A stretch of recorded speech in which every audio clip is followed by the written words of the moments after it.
saya. Sekali-sekali ibu nanti agak teriak sedikit supaya ramai ya. Kemudian Alhamdulillahirabbil alamin alladzi bi ni'matihi tatimmus shalihat. Asyhadu an la ilaha illallah wa asyhadu anna Muhammadar Rasulullah. Allahumma shalli wa sallim wa barik ala sayyidina Muhammadin wa ala alihi wa sahbihi wa sallim ajma'in. Bapak Ibu orang tua semua, kita aminkan doa kita di awal majelis yang mulia, berada di bulan mulia dan sedang berada di tempat mulia. Semoga kita semua dimuliakan Allah Subhanahu wa taala. Allahumma faqihna fid-din. Amin. Wa 'allimna at-ta'wil. Amin. Wahdina ila shiratikal mustaqim. Amin. Walhamdulillahi rabbil alamin. Ketua dan segenap pengurus Musholla Al-Muslimin, imam beserta seluruh jamaah yang sangat kami hormati dan kami muliakan. Sangat besar penghargaan dan ucapan ribuan terima kasih. Sadar betul pengurus beserta seluruh lapisan masyarakat sudah bersusah payah, nampak dari kebersamaan, mulai dari spanduknya, mulai dari harus disebutin dulu ya, karena lumayan persiapannya. Mulai dari makannya, rendangnya, ikannya, semua jamuan itu biarpun tak semua ikut, tapi saya tak bisa mengucapkan hanya terima kasih saja kepada Ustaz Firdaus dan keluarga besar beliau yang menjamu kami tadi habis sholat maghrib.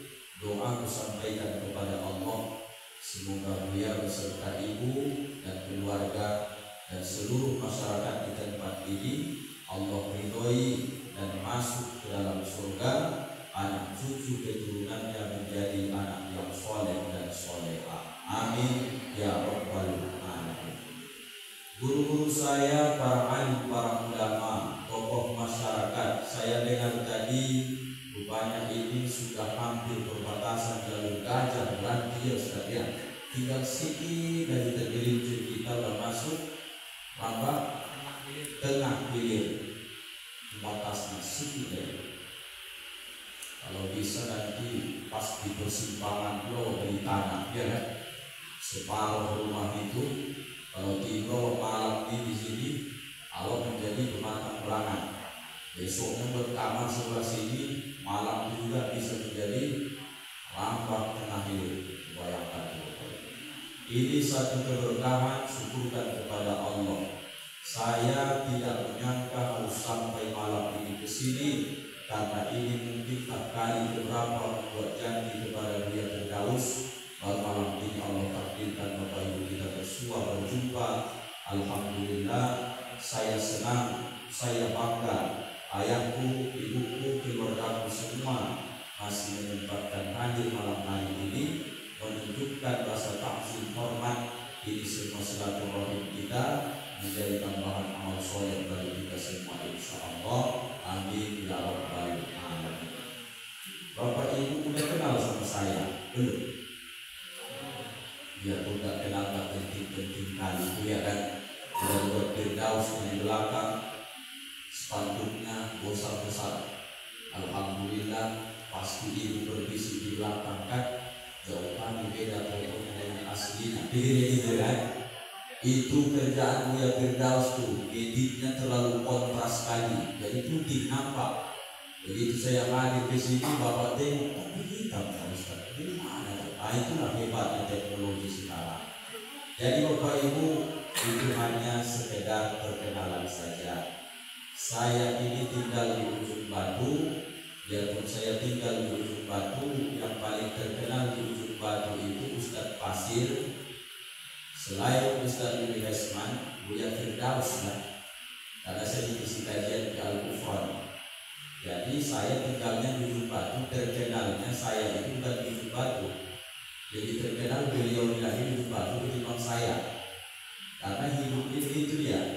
Kita tinggal di tempat ini, jangan-jangan orang tidak terlalu memviralkan kita. Viralnya dia nanti di luar dia, sama dengan Rasulullah. Ketika di kota Makkah itu tak berkembang dakwah itu, begitu hijrah ke Madinah, disitulah baru mulai peradaban itu muncul sampai ada sejarah tentang masalah Fathul Makkah, penaklukan kota Makkah. Di mana dimulai itu? Di kota Madinah. Bapak Ibu, apa kabar malam hari ini? Sehatnya semua kan?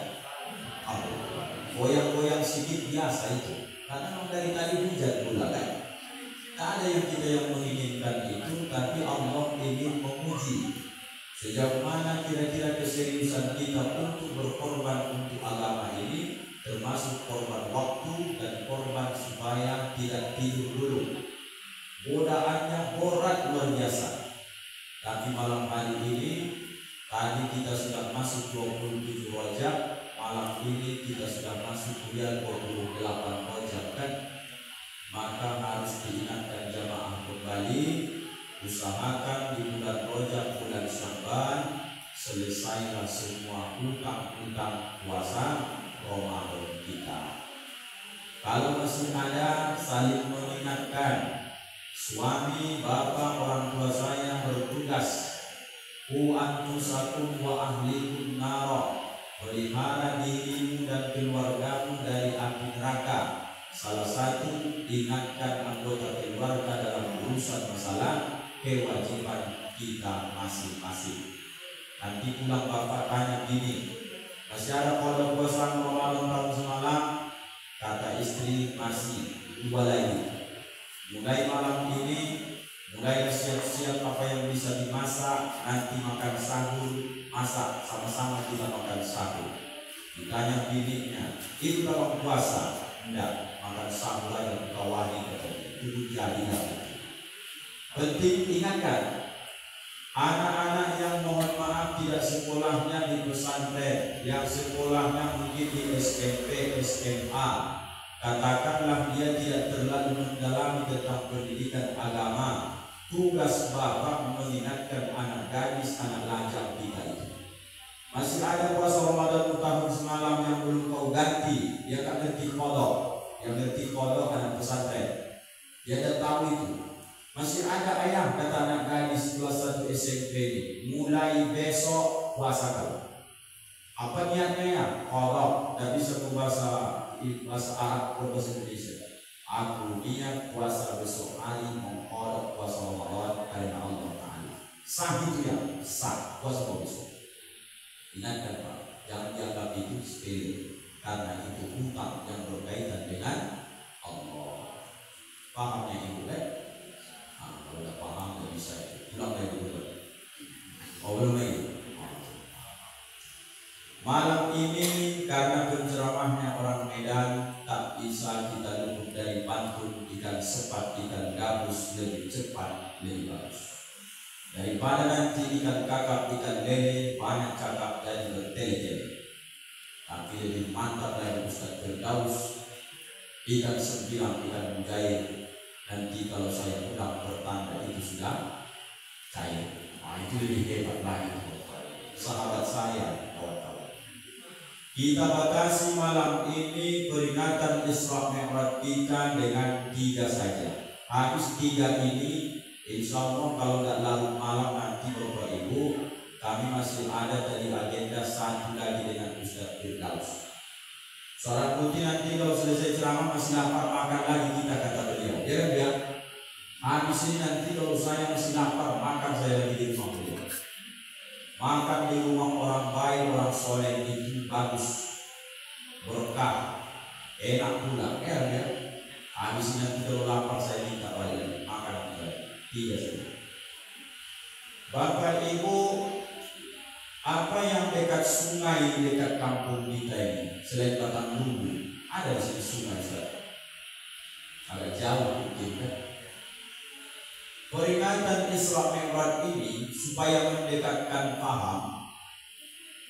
Guru kita dari Pekanbaru datang, dari Medan datang, Ustaz Firdaus pun di sini berikan tausiah karena tidak terlalu panjang urusan tentang masalah hukum-hukum agama kita di Bapak Ibu. Maka Qur'annya itu tetap sama dia, hadisnya itu juga juga itu bolak-balik. Maka Isra Mi'raj ini analoginya, logikanya membuat paham itu begini. Sama dengan kita berdiri di pinggir sungai, yang sungainya ada pantainya, pasirnya. Kemudian kita ambil segenggam, kita angkat. Begitu diangkat, kita bertanya, apakah menurut Bapak Ibu pasir yang segenggam ini dibanding dengan pantai, apakah ini sedikit apa banyak? Masih biru-biru. Masih ya? Banyak apa sedikit? Karena ini tak menyimak, makanya bingung kan? Ini pantai, katakan pantai Batangbungku.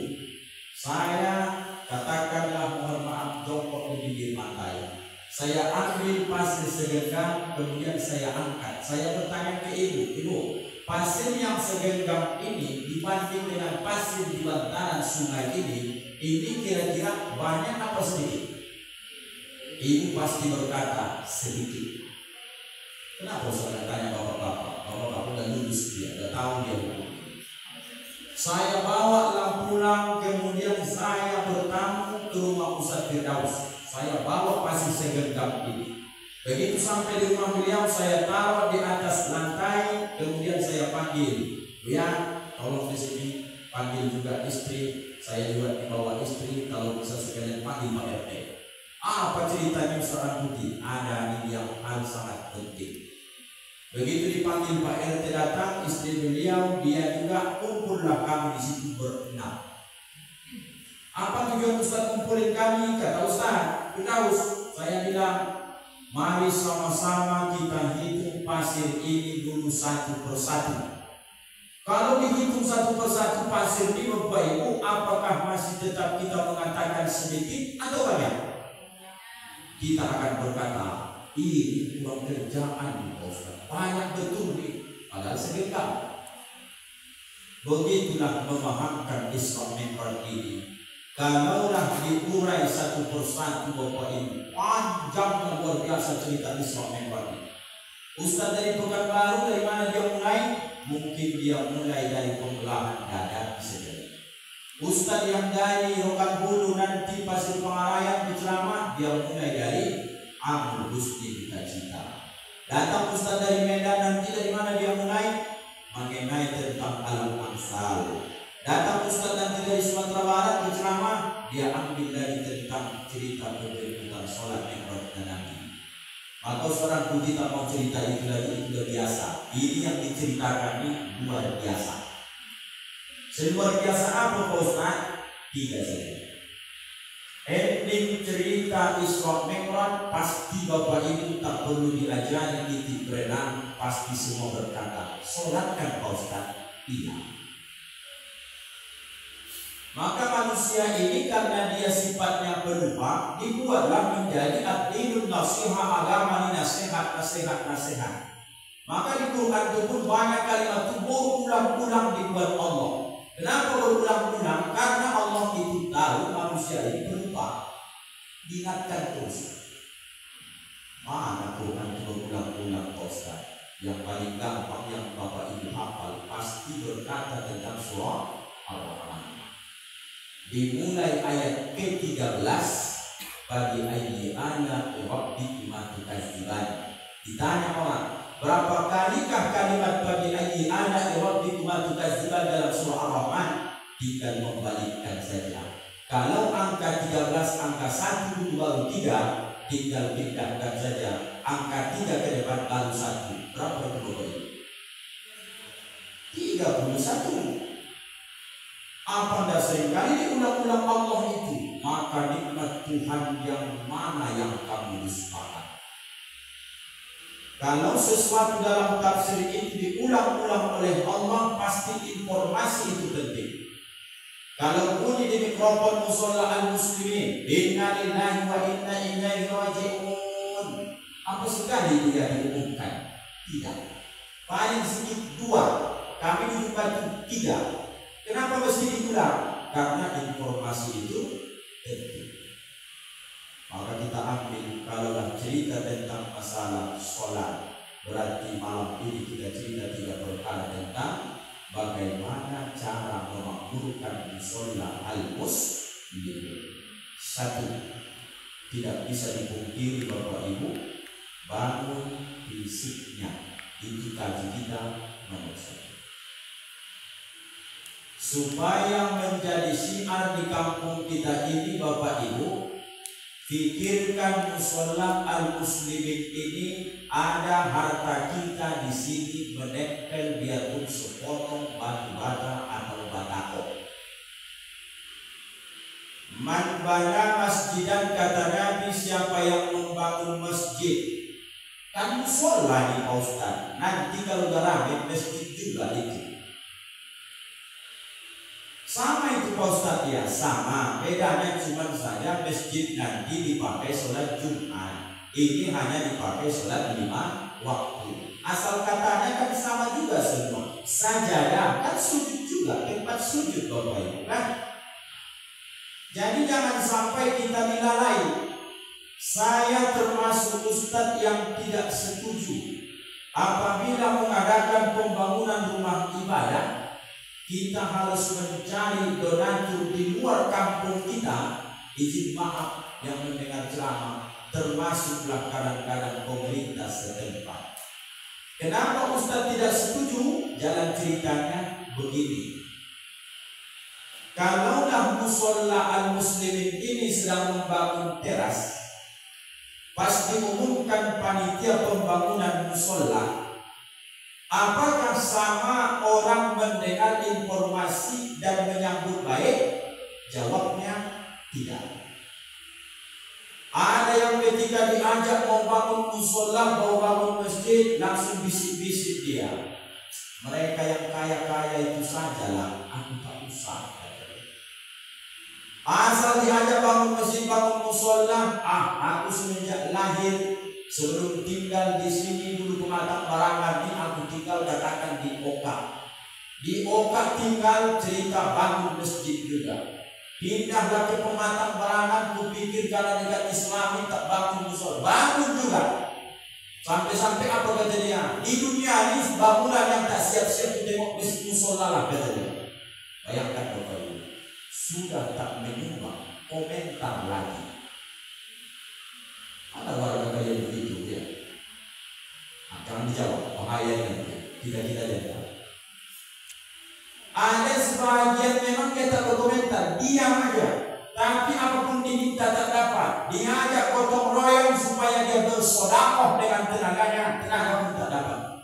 Apa semalam kenapa tak datang gotong royong mengacu semen? Kita mau mencopot dasi teras itu. Sibuk aku betul. Kalau begitu dari Bapak semenlah 22 sak, entah satu pasir truk lah mungkin kata dia. Tak ada duit kata dia. Kalau begitu gotong royong tak bisa, duit pun tak bisa keluar Pak. Malam Ahad besok insya Allah kita musyawarah. Insya Allah kata dia. Tak datang dia. Kalau jumpa kalian di kampung di model manusia kayak gini Bapak, inilah manusia yang otaknya susah gitu. Musyawarah diajak tak pernah hadir, duitnya diminta, politnya minta ampun, tenaganya pun diajak gotong royong tak pernah mau.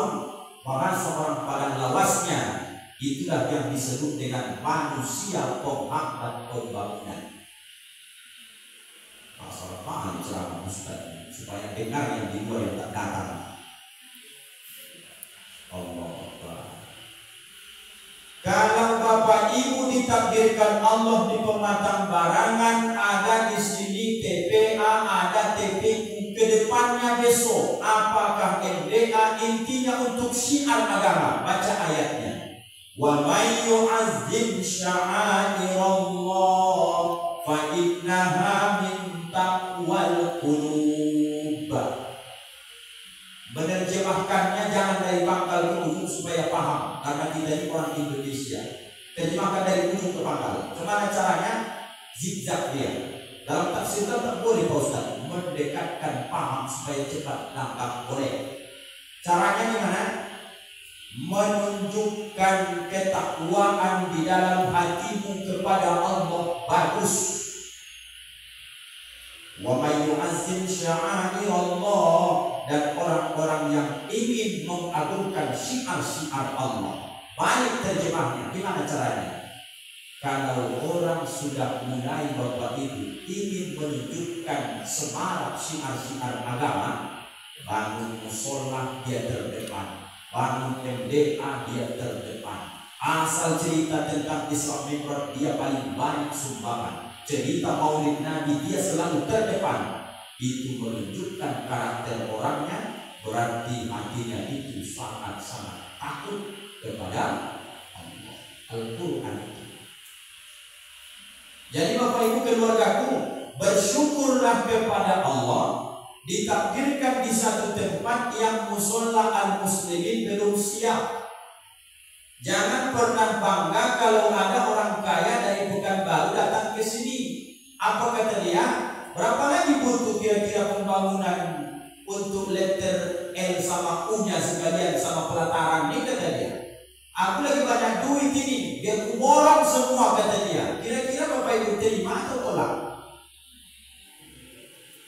Jawablah Bapak Ibu. Apa susahnya menjawab itu? Datang orang Pekanbaru bawa duit ke sini.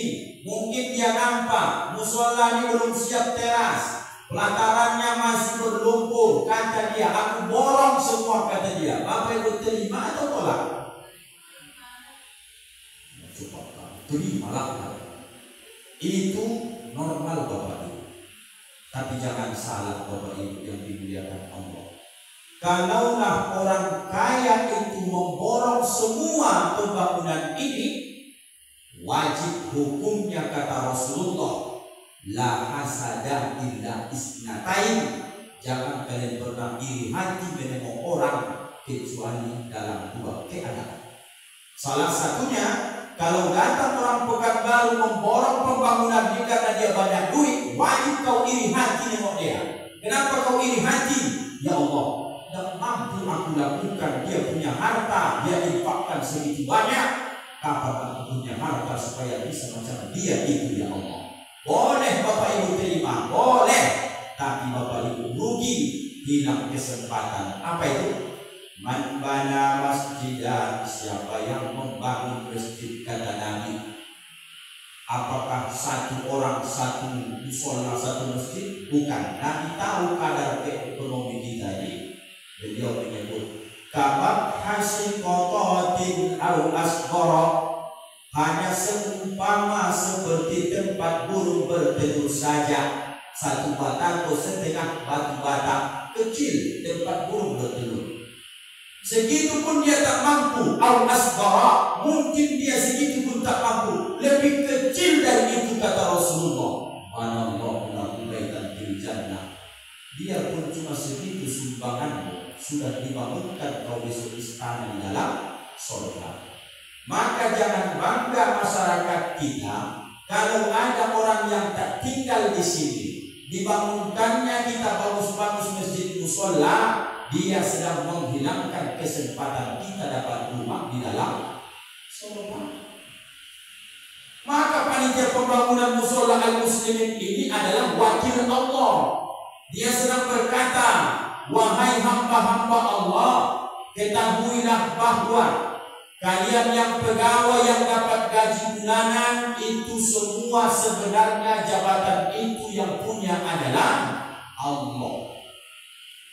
Wahai kalian yang punya kebun sawit, ketika diminta duitmu bangun rumah Allah, sebenarnya yang diminta itu adalah uang Allah, bukan uangmu itu.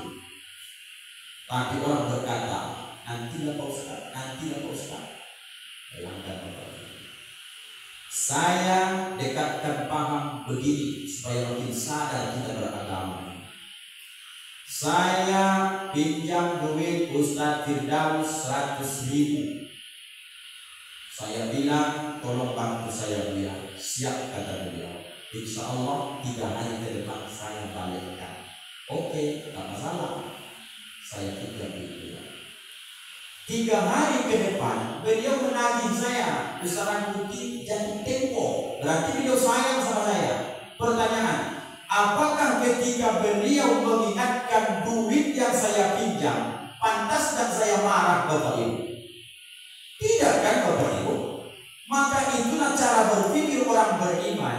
ketika ini kita sepakat adalah rumah Allah, maka Allah itu sedang mewakilkan ke panitia pembangunan musola, wahai panitia, ingatkan masyarakat pematang barangan itu, baik yang pegawai, yang punya ladang atau yang kerja serabutan, semua duit yang dikantong di ATM mereka itu adalah duitku semua itu. Betul tak Bapak Ibu? Aku mau bangun rumahku, mau buat teras, mau buat kamar mandi. Kalau tidak siap ini besok, datang tamuku ke sini, aku malu kata Allah, minta duit mereka. Tapi itu hanya yang sadar saja. Yang ditahannya apa kesimpulan? Dikirim Allah lah rematik itu, dikirim Allah jantung koroner itu, dikirim Allah nanti baru cuci darah gagal ginjal, barulah sudah mulai agak-agak merah sedikit setruk, barulah mulai berimpak bersedekah. Perlu lagi masih bisa lah sebelum mati. Pahamnya Bapak Ibu ceramah ini? Gak suka Bapak Ibu dengan ceramah ini, nanti kalian salahkan dia Firdaus. Dia udah tahu bagaimana saya berceramah, saya tak pandai berceramah, dipoles-poles, saya tembak langsung. Penting ayat Allah. Jadi sepakat tak Bapak Ibu bahwa ini adalah rumah Allah? Sepakat. Siapa yang punya diri kita ini? Allah. Yang punya dunia ini? Allah. Yang punya ladang sawit itu? Allah. Yang punya kebun karet itu? Allah. Yang menakdirkan awan ini bisa dapat gaji dari Pemda tiap bulan itu? Allah. Lalu ketika Allah minta itu lewat panitia pembangunan musola untuk membangun rumah Allah, wajarlah Allah berikan Bapak Ibu. Allah Akbar. Maka sekarang saya sampaikan ceramah di sini Bapak Ibu. Mudah-mudahan tersentuh hati. Mulai besok saya tidak mengatakan Bapak Ibu belum banyak berimpak untuk musola ini, sudah. Tapi mumpung ada waktu, tingkatkan lagi Bapak Ibu, ambil kesempatan. Pas besok mau diceritakan mau keramik, lagi bagus rezeki Bapak Ibu demi Allah, langsung borong kau sendiri kalau bisa. Ustaz Firdaus, berapa kira-kira kotak keramik yang dibutuhkan letter L teras di besok? Sekitar 150 kotak lah mungkin Ibu umpamanya. Aku 50 kotak layak, aku 50 kotak. Banyak kali itu Bu. Alhamdulillah lagi banyak rezeki sekarang. Kalaulah malam ini Allah berpulang di hadapan Allah, ulang balik di sini guru kita menyampaikan salah satu penyesalan kita dalam surah Al-Munafiqun, ingin hidup kembali ke dunia. Itu cerita tentang gara-gara semasa hidup bakhil, pelit, kikir, tak mau mengeluarkan harta dan infak bersedekah. Sebelum masa itu tiba, ayo Bapak Ibu, asal diajak bangun musola, bangun masjid, bangun untuk syiar agama, usahakan Bapak terdepan, usahakan Ibu terdepan. Apa sebab?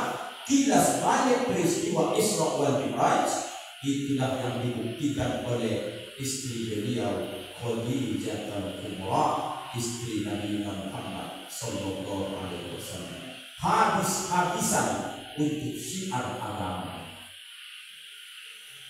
Apakah Khadijah itu tak mau melepaskan cincin emasnya supaya dakwah ini bisa disampaikan dengan terang-terangan? Apakah Khadijah hitung-hitungan asing itu hadis supaya nanti agama ini menyebar? Sampai-sampai ucapan itu menyentuh hati kita ya. Dan sampai level kita macam Khadijah, paling tidak ikutlah sedikit. Apa kata beliau ke Nabi? Kalau harta ini Muhammad suamiku nanti habis, belum lagi menyebar dakwah ini, kemudian Allah takdirkan aku duluan meninggal. Kalau kau ingin melewati pulau, melewati laut, tak ada sampan yang bisa kau pakai. Mungkin kau butuh berdayung. Gali kembali kuburku, ambil tulang belulangku, jadikan itu sebagai sampan dan tulang berdayungmu, supaya agama Allah ditegak ke segala pintu. Bayangkan Bapak, bukan harta saja, dirinya pun dan sampai level kita ke sana.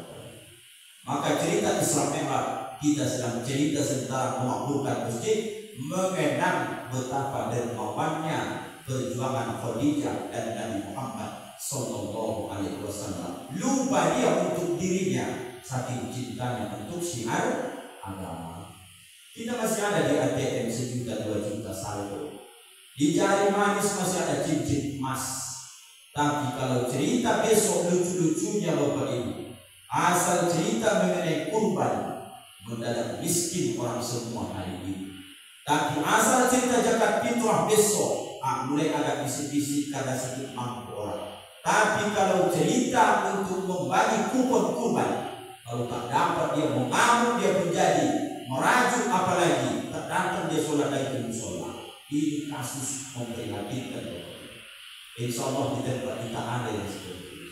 Ini nomor 1. Usahakan Bapak Ibu momentum Isra Mi'raj mengenang syiar agama, memakmurkan masjid lewat 1, bangun fisik masjid musolanya. Ini nanti ya, cantik ini. Apa kurangnya lagi?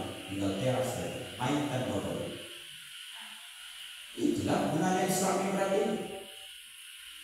Apakah cukup hanya sekedar bangun fisiknya? Tidak cukup. Baca kembali hadisnya.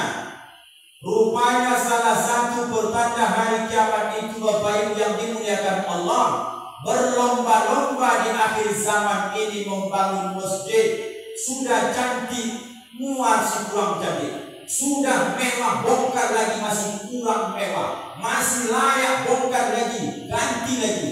Dulu keramik, sekarang marmer, marmer tak cocok, ganti keramik lagi. Bongkar, bongkar, bongkar. Ingat, berlomba-lomba membangun masjid, satu sisi itu sudah mantap. Tapi kalau masjid musola al-muslim sudah tegak begini cantiknya, wala ya'murunaha illa qalila, yang datang memakmurkannya sedikit, tanda petik masyarakatnya ramai. Di tengah kerumunan penduduk, masjid musola hari ini cantik bangunannya, tapi yang datang sholat berjamaah sedikit. Ini karena hidup kamera, tidak usah kutanya dia Firdaus, berapa kira-kira jamaah di sini subuh? Wallahu a'lam lainnya. Berapa di sini maghrib? Wallahu a'lam. Berapa isya? Wallahu a'lam. Saya berprasangka baik, insya Allah ramai, ya Bu ya. Aminnya yang tidak yakin saya. Tapi saya berprasangka baik, insya Allah ramai. Allah Akbar. Bapak Ibu, jangan sampai sudah ratusan juta duit kita tertanam di musola al-muslimin, setelah musolanya jadi malah tak ada obat seperti orang menggali kuburan.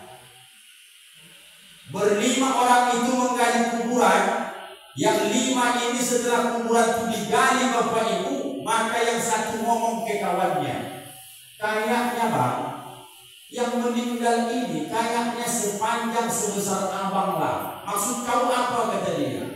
Daripada nanti bolak-balik setelah jenazah datang, orang abang masuk dulu ke situ, ke yang lama itu, supaya kita ukur. Mana tahu kurang besar dia bisa dibesarkan sekarang, mana tahu kurang panjang kita panjangkan sekarang.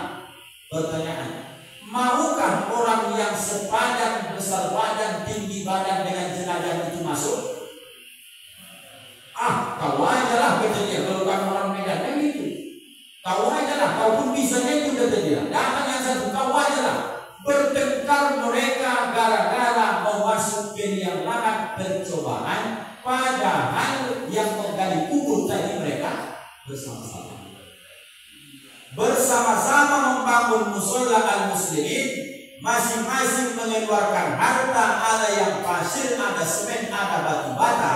Setelah musolanya jadi, entah kemana manusianya pergi, hanya itu saja yang datang ke sini. Apakah ini pertanda hari kiamat dekat, Pak Ustaz? Bukan saya yang menyampaikan, tapi Nabi Muhammad Sallallahu Alaihi Wasallam. Maka jangan heran Bapak Ibu, asal sudah sekarang bolak-balik kita ingatkan, satu sisi bangunan musola sekarang di Rokan Hulu luar biasa. Tadi saya sampai di sini maghrib, Islami kedengaran di sini wajar karena dia tinggi mengarah, wajar Bapak Ibu.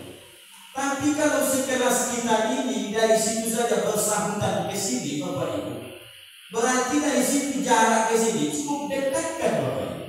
Kami di ujung batu satu RT juga ada yang kaya raya dibangunkannya dia sendiri di situ. Apa maknanya? Titik-titik musola masjid makin ramai, tapi yang masuk ke dalam masjid itu makin tak terhitung sedikitnya Bapak Ibu. Di mana mereka semua?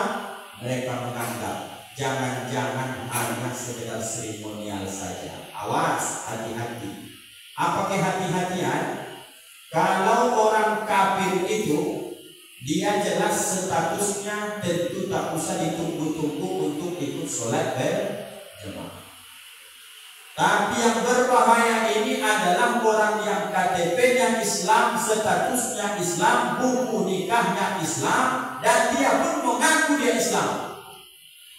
Tapi sekali sepekan pun tak pernah nampak batang hidungnya di musola ini.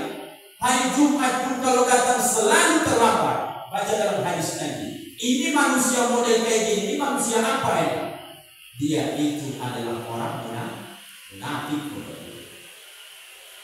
Kalau cerita tentang dua sholat yang sangat sulit dilakukan orang munafik, jelaslah dia sholat subuh dan sholat isya berjamaah. Tapi di samping itu Bapak Ibu mohon maaf, kalaulah orang kafir itu Allah masukkan ke dalam neraka jahanam, mana lebih dahsyat dibandingkan orang Islam tapi dia tak peduli dengan sholatnya. Innal munafiqina fid darkil asfali minan nar. Jauh lebih hina lagi orang yang beragama Islam, mengaku Islam, tapi dia tak peduli dengan agama. Di mana Allah letakkan dia? Asfali minan nar, di kerak-kerak neraka Bapak Ibu. Saya cuma menghimbau kepada ibu-ibu, motivasi suami sholat ke musola muslim. Tidak ada alasan kecuali ujungnya memang syar'i, sakit parah, mati, musafir. Kalau tenang-tenang saja di rumah, ingatkan berangkat sholat ke musola, sholat berjamaah. Ramai kita, untuk apa diramai-ramai sholat berjamaah Pak Ustaz? Supaya begitulah cara berjuluk keberkahan itu Bapak Ibu. Tapi kita selalu baca Quran ini, selalu kita gaul-gaulkan bahasa itu. Apa kita sebut?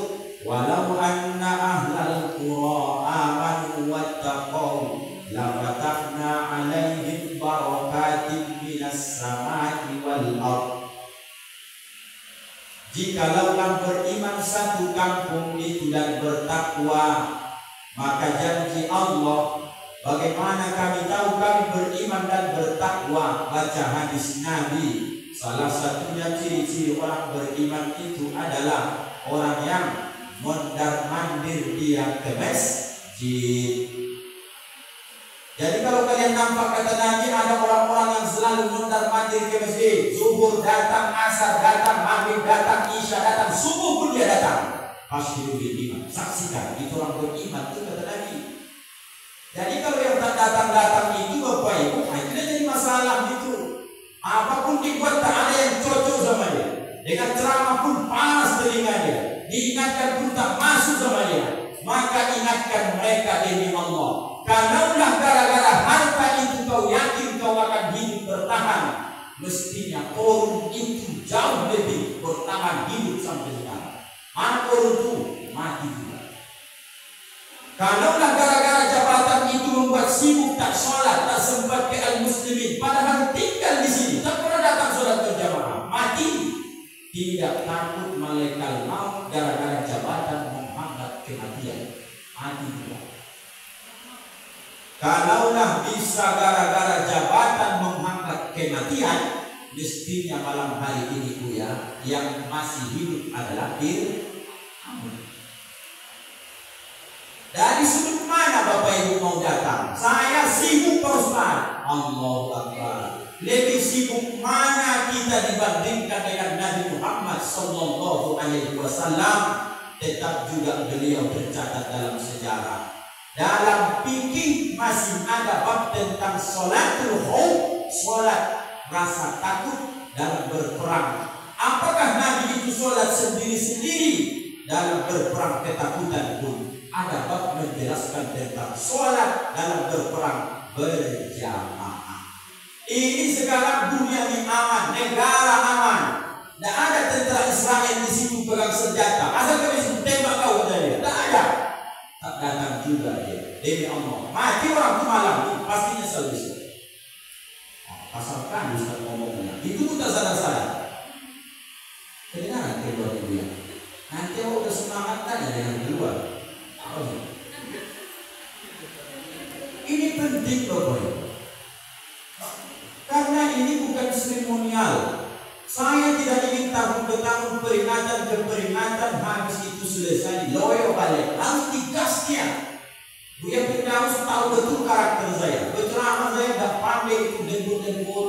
Bapak Ibu, biarpun suaminya tak datang ke musola al-muslimin berjamaah karena dia sudah infakkan satu saat Senin, surga juga bagiannya di besok. Tidak ada ceramah kayak gitu. Banyak pun infak dia di musola ini, tapi kalau tak pernah nampak batang hidupnya, bisa jadi murka Allah neraka jahanam bagiannya besok. Ya pasal kali Pak Ustaz. Neraka agak ringan sedikit, itulah paling ringan. Jangan Allah main-mainkan agama ini Bapak Ibu. Coba ditanya Allah dulu. Kalaulah Khadijah mengatakan sama Nabi Muhammad, ya Rasulullah, untuk syiar agama ini saya hartaku pakai saja semua. Bapak belum pernah mengatakan begitu sama ibu, meminta cincin yang di tangan ibu untuk bangun musola. Kenapa Bapak tak pernah menanyakan itu? Juallah cincin tubuh kecil dulu ukurannya, sisanya kita infakkan ke musola al-muslimin. Pernah Bapak bertanya begitu? Tidak, karena dia tahu jawabannya pasti tak dikasih. Seandainya lah cincin ini dipertahankan, udah terbengkalai membangun teras masjid supaya demi kenyamanan bersama, cincin ini masih ada. Maka sebenarnya kalau ibu kecilkan dapatnya 5 sak semen, sisanya masih ke cincin ibu tapi kecil sedikit. Ibu tahan, ditanya lagi, kita bangunkanlah paling tidak 5 sak semen ke musola al-muslimin ya deh, apa kata ini cincin ini lama menabung saya di baru saya dapat beli cincin. Enak betul kau minta kita. Meninggallah ibu malam ini, contoh. Apakah cincin yang satu ini setelah ibu meninggal malam ini, apakah ibu bawa nanti ke yang lain atau dicopot suami? Itulah yang pertama kali diamankannya. Begitu diamankannya, disimpan. Pertanyaan, apakah setelah ibu malam 1, 2, 3 selesai wirid, cincin ini akan dia bawa ke pasar modern, dia jual, hasil duitnya tadi penjualan cincin diinfakkan ke musola al-muslimin? Yakin ibu itu yang dia lakukan? Bagaimana ibu itu tidak akan bosan. Kemana cincin ini kalau nanti mau dia jual? Itulah modal dia untuk nikah sekalian. Ibu dari mana ini? Ibu sudah lihat kubur. Moga-moga cincin itu tak dijualnya setelah dia nikah beberapa hari. Apa kata dia? Istriku, ada cincin kakakmu simpan. Kakak siapa tuh? Mantan istri abang dulu. Mana tahu cocok ke jalan manis kau pakai lah. Mana kata dia? Mati-matian ibu berjula-jula putar ke putar baru dapat cincin. Diminta untuk menginfakkan sedikit supaya jadi bekal ibu menghadap Allah. Ibu pelitkan, mati ibu, dipasangkan suami ibu lah ke jari manis istri kedua. Selesai masalah. Ibu terpendam di tanah, berinfak tak jadi, yang menikmati adalah istri baru dari mantan suami. Berangkat mereka ziarah. Daerah mana kuburan kakak dulu bang, kata bini baru ini. Si laki pun tak segan-segan menunjukkan bukan dengan tangan, dengan kaki dia tunjukkan bukan. Itu katanya. Berangkat. Apa untuk ibu dari? Maka ceramah ekonomi dengarkan baik-baik. Karena kita ini semua yakin kita bakalan mati dan akan menyesali apa yang kita tahan sampai hari ini. Saya Bapak Ibu mohon maaf ya Pak, saya tergantung keadaan dingirnya begini. Saya bilang jujur batu, maaf bapak-bapak itu sama saya, tapi mereka tidak berani di depan saya. Apa saya bilang? Bapak-bapak yang sudah dikasih Allah roda 4, mobil maksudnya. Gerimis sholat subuh tak datang bapak sholat subuh berjamaah, padahal Allah kasih sama bapak mobil, demi Allah tertutup bapak besok saya bilang. Maaf ya. Tapi setelah lama dipikirnya, buat apa pula mobil itu berkilat-kilat kalau tak bermanfaat pikirnya. Bapak yang belum dikasih Allah roda 4 dikasih Honda, tapi dikasih Allah bapak mantel. Asal gerimis sedikit Islamiyah pun tak datang bapak. Awas bapak besok. Bayangkan bapak. Marah orang Pak Ustaz. Bahasa kitanya. Kalau Khadijah Muhammad menyebarkan agama ini bukan sekali setahun, 2 kali setahun, tapi full 24 jam. Allah hanya sekedar mengingatkan, duduk mendengar ceramah, minuman ada, kue ada, datang pun tak mau. Bayangkan itulah wajah beragama ini. Ustaz marah itu bukan gayanya saja itu. Suaraku ada yang kuat itu, dalam hati masih tetap serius saya. Ada berapa? Ayo Bapak Ibu ya. Motivasi suami masing-masing yang masih hidup lakinya. Sebelum tiba masanya nanti pengen ke masjid, tak bisa lagi ke masjid gara-gara stroke. Mumpung sehat, dorong motivasi. Cara nyuruhnya jangan kejam supaya dia mau. Jadi kalau ke masjid udah banyak kali ubatnya. Asal dekat aku sama engkau, mau tanah puasa kau. Kalian majar, kesimpulannya ya. Yang betul kemana? Sediakan nanti sarungnya, sediakan jubahnya, sediakan pecinya, kalau bisa cuci dan sendalnya. Kasih tahu dia, abang, kita ini tak muda lagi. Hitung-hitunglah teman kita waktu SMP dulu, berapa lagi yang masih hidup sekarang? 20 berkawan akrab itu nama, tinggal 7 lagi. Yang 7 itu 5 stroke, tinggal 4 lagi itu udah kena jantung, 1 lagi udah kena mati. Tinggal 2 lagi bang yang sehat Pak. Ke masjid apa? Ini sarung abang, ini jubah abang, ini peci. Kalau macam mau pakai sali macam sarung putih pakai selat, ini serban. Berapa tahun masjid? Tak mau ya Pak Ustaz. Memang dasar Fir'aun memang begitu. Sekali disuruh tak mau, ngeyel lagi. Sabar, jangan marah. Nanti mulai subuh baru ditambahkan lagi. Usahakan dulu di sampingnya, usahakan bangun pelan-pelan bang. Udah azan subuh di masjid, dari Islamik pun terangkan di jalan ke sini itu. Kedengaran betul suara azan itu, bangun bang. Apa kata lagi itu? Kalau kau mau sholat kau sendiri, tak sama kuburan kita besok kata dia. Memang menyesal itu tidak dapat lagi model kayak gitu. Tapi takdir berlaku. Kemana lagi? Sudah diingatkan, sudah dimotivasi, tak mau juga. Apa jalan terakhir lagi? Bentangkan sajadahmu dekat dia, kau tegak di samping dia. Usolli ala hazal mayyiti arba'at takbiratin fardhu kifayati lillahi ta'ala. Solatkan. Kalau juga tidak bangun dia, itu berarti perlu berpikir panjang. Sudah mati itu hati lakimu untuk mau dekat dengan Allah. Ya, maka kalau disurvei hari ini Bapak Ibu, mohon maaf jawabannya. Saya mulai 2017 saya kerja di kantor Pak Abu Jumbati. Banyak keluhan masyarakat itu setelah di hari tua bukan masalah ekonomi, mohon maaf. Tapi menangis ibu itu datang kantor tua ingin gugat cerai, itu pasalnya pasti itu masalah agama. Nah enak rasaku tinggal di rumah tuh Pak Ustaz, tak mau lagi ku sholat kata dia. Ladang sawit, luas rumah 2, tingkat mewah hidup. Anak-anak semua rata-rata berhasil, tapi rata-rata yang menggugat itu pasti masalah agama. Stres aku demokrasi Pak Ustaz, tak mau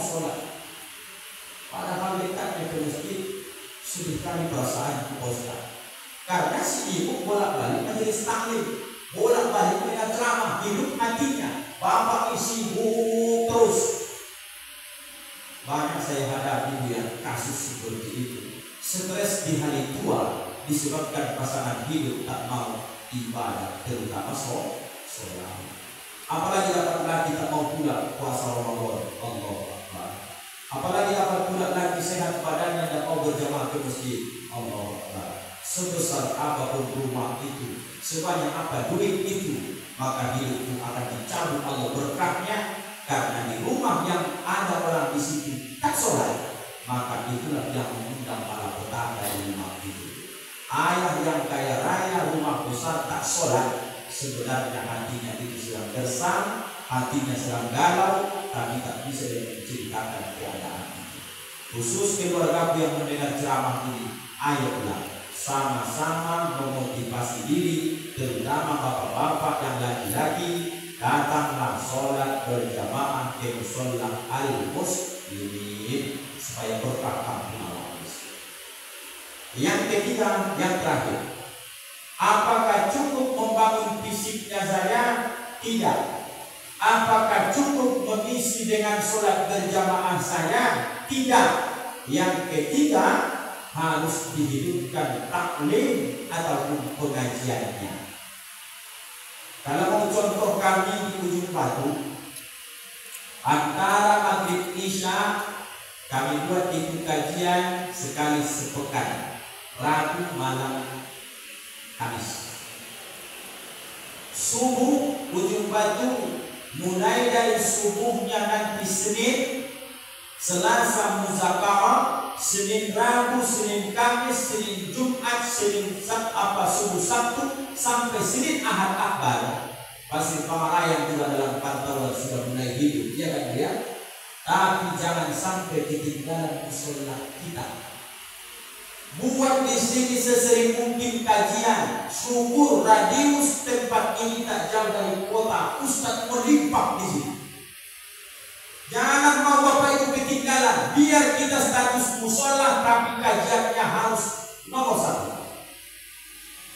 Cari dulu pakar fikih itu di mana Pasir Pamarayan ini. Kami mau pekan 1 Ustaz cerita tentang fikih. Pekan kedua kami ingin pakar hadis. Yang ketiga kami ingin pakar tentang masalah faraid. Yang pekan keempat kami ingin kajian umum supaya nanti masyarakat termotivasi, bisa dia nanti lebih fresh sedikit. Dapatlah 1 pekan itu sekali kajian. Apakah subuh atau maghrib isya, orang akan berkata, dari mana dananya itu Pak Ustaz? Demi Allah, kalau sudah ada program, itu bukan urusan kita. Tinggal sangat mudah bagi Allah menggerakkan hati orang-orang kaya. Nanti dia sendiri akan berkata, biar nanti untuk masalah snack aku saja, biar nanti masalah kopi nanti malam aku saja, nanti untuk masalah ustadznya biar aku saja.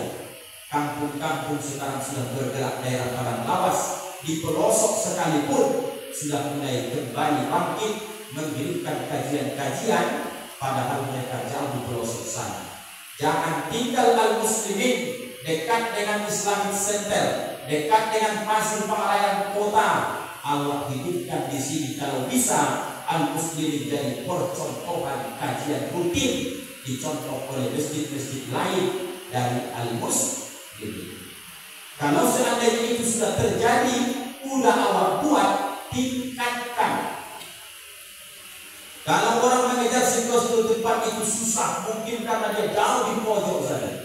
Kalau disampaikan itu dengan semua mulai sana, payah orang menjangkaunya. Nanti saya sedang berceramah sekarang di pusat kota, dan ini layak untuk awak pikirkan Bapak Ibu. Jangan-jangan musola al-muslimin ini yang akan merubah peradaban itu besok, dan tahu tidak Bapak Ibu. Siapa yang tahu itu Allah, tapi siapa kisi-kisinya? Orang yang mau meluangkan waktu pikiran memikirkan agama ini. Buatlah itu besok. Kalau subuh Senin buat, subuh Selasa buat. Apa sebab? Hati manusia ini tak ada obat seperti bunga di dalam pot. ditaruh depan rumah, kemudian datang kemarau panjang. Sepekan pertama dia bertahan, pekan kedua dia akan menguning, pekan ketiga dia akan layu, pekan keempat mati tak tersisa. Hati manusia ini kalau tak mendengar ceramah 1 pekan gersang, 2 pekan tak mendengar ceramah gersang, 2 pekan, 3 pekan, sebulan, setahun tak mendengar ceramah, mati hati menjadi. Sumpah kosat kudu lebih keras lagi dari batu hati manusia ini. Batu ditetes air masih berbekas, tapi kalau mati manusia ini mati betul itu. Tidak tahu dia lagi jalan di mana arah ke sholat ke masjid. Kalau mati manusia ini mati, tak bisa lagi telinga ini mendengar kebaikan itu. Kalau mati manusia ini mati, lisan pun tak pernah mau baca Quran dari betul. Sebelum itu terjadi, amalkan yang tidak. Bangun fisiknya sudah, ramaikan sudah, berjamaah sudah, bagian terakhir hidupkan kajian ilmu agama.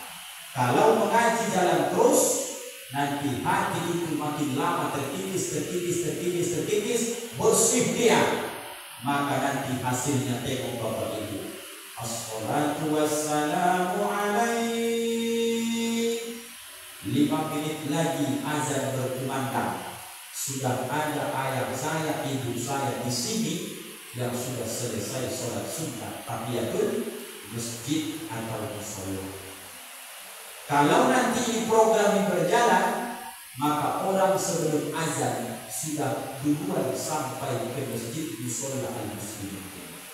Bangga kita Ustaz nengoknya, yang malas-malas sedikit pun, karena menengok rata-rata orang ramai sholat berjamaah, dia akan mulai tertarik, berangkatlah.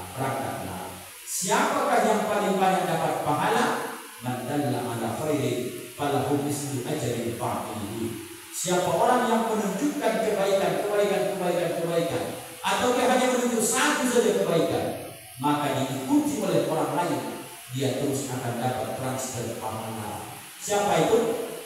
Kalaulah bermanfaat ceramahku ini, mati aku malam ini, kalian amalkan kaji ini, maka mengalir terus pahalanya kepada saya dan yang mau memikirkan agama ini.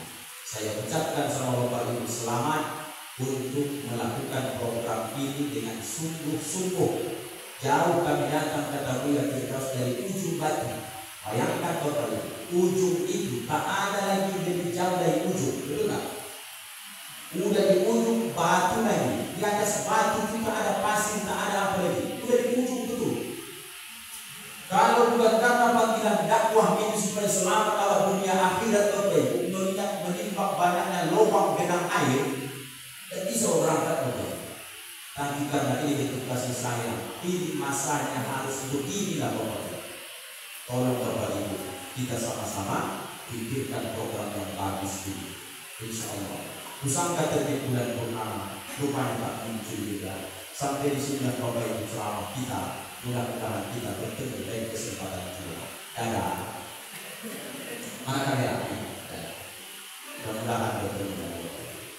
Itulah Bapak Ibu yang bisa disampaikan, dipahami dengan baik. Ceramahnya itu tidak formal. Saya buat bahasa yang paling gampang dipahami supaya Bapak Ibu ditanya orang besok, apa ceramah sekarang pun kita di malam, gampang. Bangun sholat ada dia, sholat berjamaah ada dia, hidupkan kajian ilmu, itu saja kajian. Itu pun hampir 1,5 jam itu. Gampang menyerapnya Bapak Ibu. Silakan amalkan. Bapak Ibu yang dimuliakan Allah, bagian akhir ini saya mohon Bapak Ibu bukakan pintu maaf yang sebesar-besarnya. Saya sangat sadar bahasa yang saya gunakan pasti tidaklah sesuai adat ketentuan di tempat ini. Mohon ayahku, ibuku, maafkan saya dan manajer dakwah ini dunia dan akhirat. Maaf Bapak Ibu. Alhamdulillah. Bapak Ibu, mari kita beristighfar. Kemudian dan juga diri surah Al-Fatihah dan kita aminkan doa-doa kita. Astaghfirullahaladzim alladzi la ilaha illa huwa wa atubu ilaih. Astaghfirullahaladzim alladzi la ilaha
أعوذ بالله من الشيطان الرجيم. بسم الله الرحمن الرحيم. الحمد لله رب العالمين، والصلاة والسلام على أشرف الأنبياء والمرسلين وعلى آله وأصحابه أجمعين.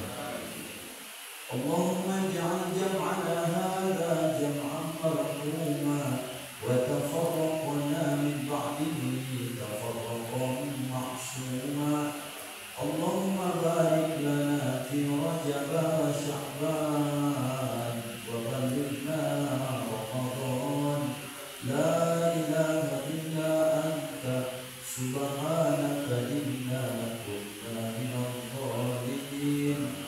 اللهم اغفر لنا ذنوبنا يا الله، ولوالدينا يا رحمن، وارحمهما وأكرمهما كما ربيانا صغيرا. ولأساتذتنا ولمشايخنا ولجميع المسلمين والمسلمات والمؤمنين والمؤمنات أينما كانوا برحمتك يا أرحم الراحمين. اللهم ربنا أنزل الرحمة والنعمة والصحة والسلامة والبركة والتوفيق والهداية، وافتح لنا أبواب العلم، وافتح لنا أبواب الرزق من الحلال طيبا مباركا واسعا، خصوصا لأهلنا ولأهلنا